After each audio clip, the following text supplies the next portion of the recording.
Namaskar. I express my gratitude to the Indian Mission for hosting my talk on the 153rd birth anniversary of Mahatma Gandhi during the celebration of the 75th year of India's independence. I am thankful to the Ministry of External Affairs, the Government of India, the Indian Council for Cultural Relations, and the Indian Mission for their support. The world is celebrating the UN International Day of Nonviolence on 2nd October and remembering Mahatma Gandhi, the apostle of peace and nonviolence. We have an opportunity to remind the humanity of the efficacy of the messages and the leadership of Mahatma Gandhi. Gandhiji's leadership and the power of peace, nonviolence, and living in harmony with nature showed by him is capable of shaking the souls of human beings to bring about a transformation in their lives by cutting through the boundaries of international borders, space, and time. He is the leader of India with global visibility, and the world judges us by his standards. Mahatma Gandhi was a multifaceted personality. His simplicity of life and his single minded quest for truth and nonviolence concealed innumerable streams of ideas, disciplines, devotions, and aspirations. Gandhiji was a saint and a revolutionary, a politician and a reformer, an economist and a spiritual person, a person who was moral and a perfectionist, an educationist, a satyagrahi devoted to faith and reason, a man of action and a remarkable visionary.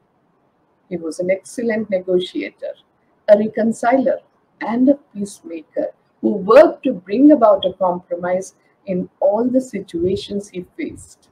Gandhiji loved everyone deeply and accepted wholeheartedly that truth can reside in opposites as well. The Indian Nobel laureate poet Rabindranath Tagore had said about Gandhiji that occasionally there appear in the area of politics, maker of history, whose mental height is above the common level of humanity.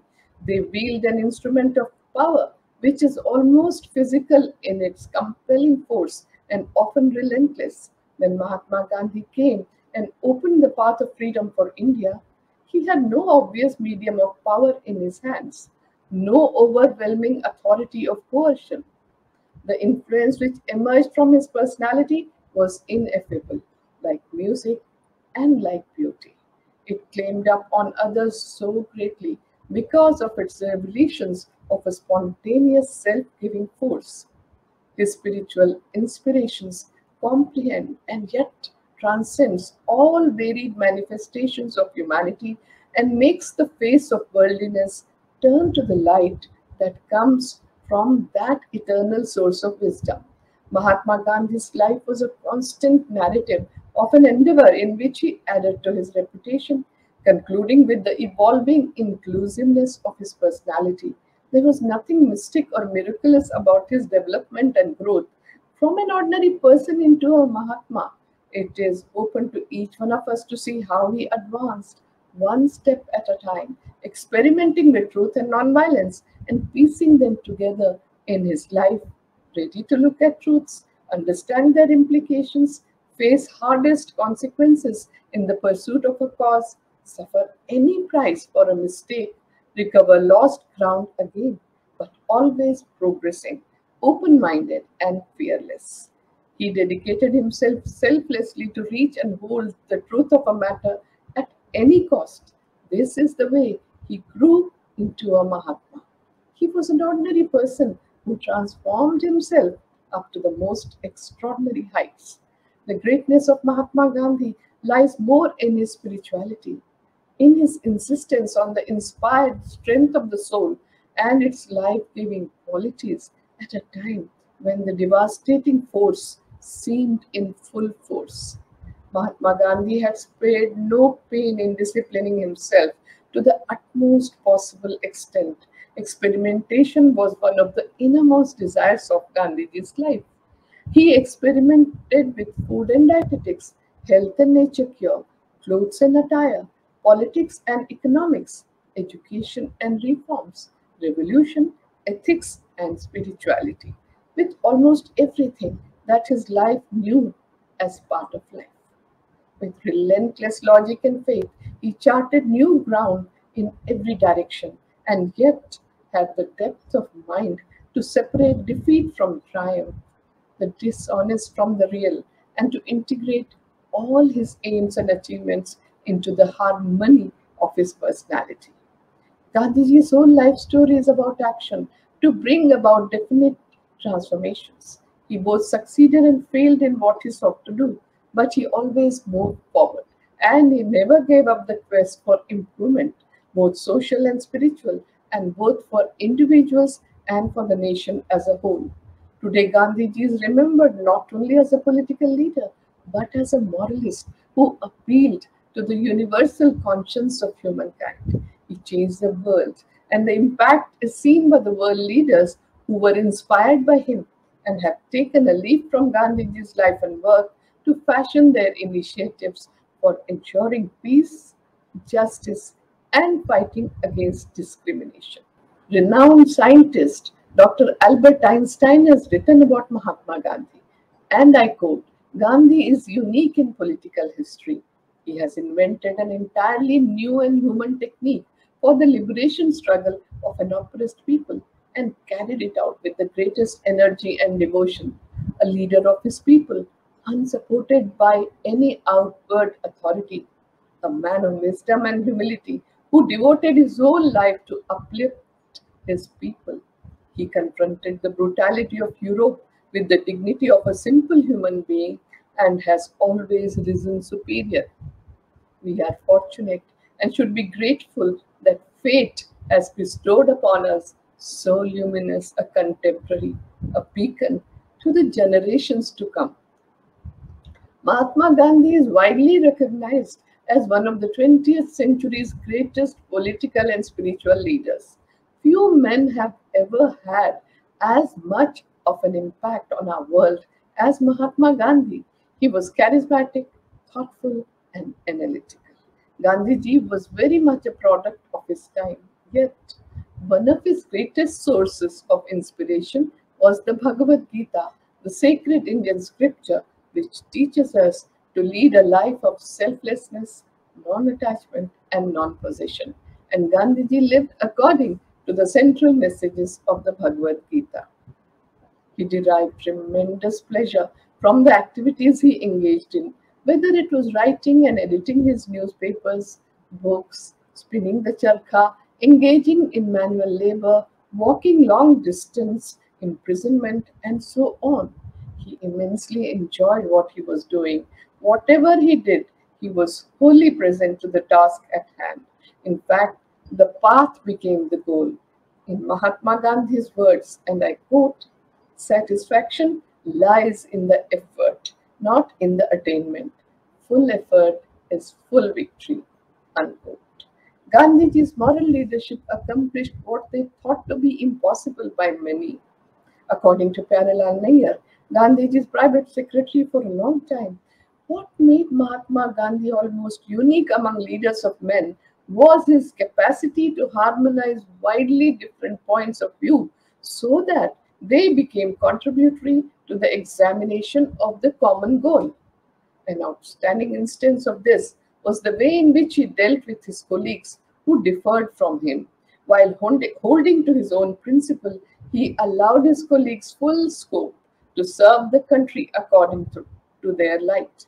Because of this, not only the most intimate relations continued between them, but also those who differed from him ultimately came around and worked under his leadership.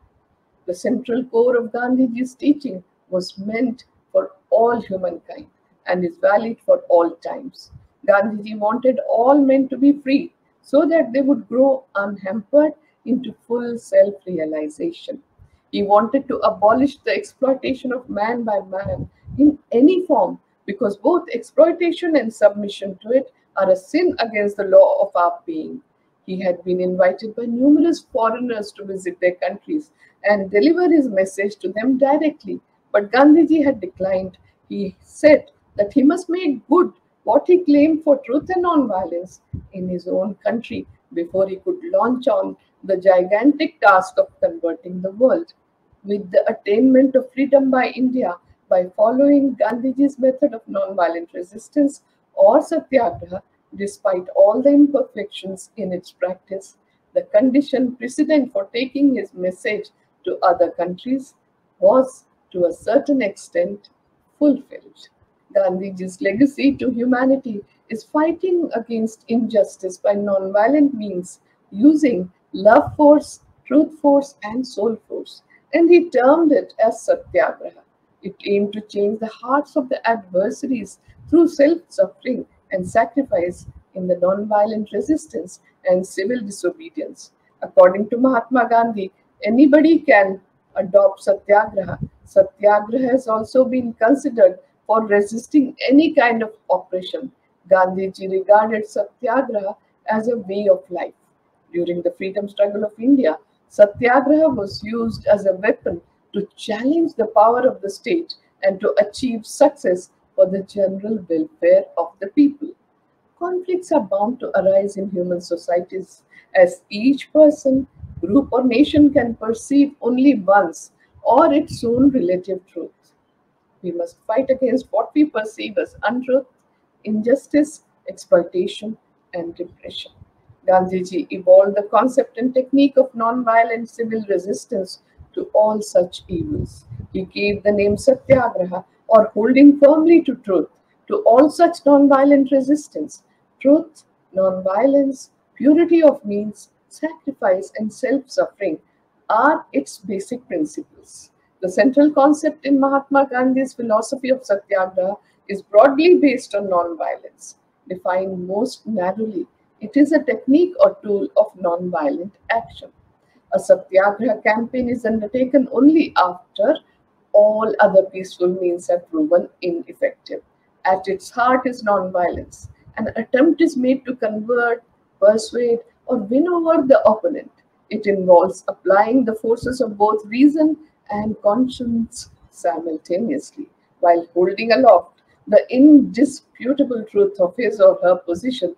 The Satyagrahi, or the one who practices Satyagraha, also engages in acts of voluntary self-suffering.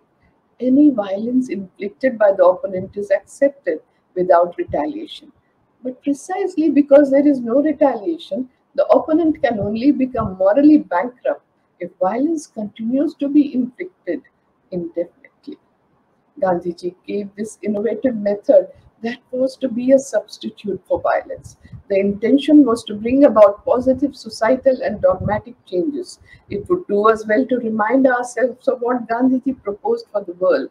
He spoke of a world that would evolve towards peace and harmony. In this world, different religions, cultures, and people of the world would live together with mutual respect and tolerance, rather than in suspicion and hatred. Satyagraha is the extension of the rule of family life to the other spheres of human interaction. Family disputes and differences are commonly settled through the law of love and accommodation and a constant effort for the promotion of family welfare. It was the application of the law of domestic life, the law of love for all to the whole of humanity, which Gandhiji had come to regard as his own family. Our ancient wisdom tradition teaches us that the world is one family, Vasudhaiva Kutumbakam. Gandhiji laid down rules of moral discipline for the Satyagrahi. A Satyagrahi must have an unshakable faith in God. He should be able to calmly bear the physical brutalities unleashed by the authorities.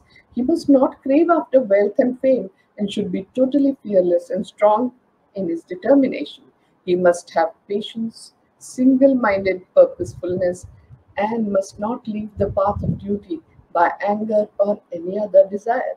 Satyagraha can never be resorted to for personal gains, as the appeal is to the heart and not to the sense of fear of the wrongdoer. Thus, Satyagraha is based on personal purification.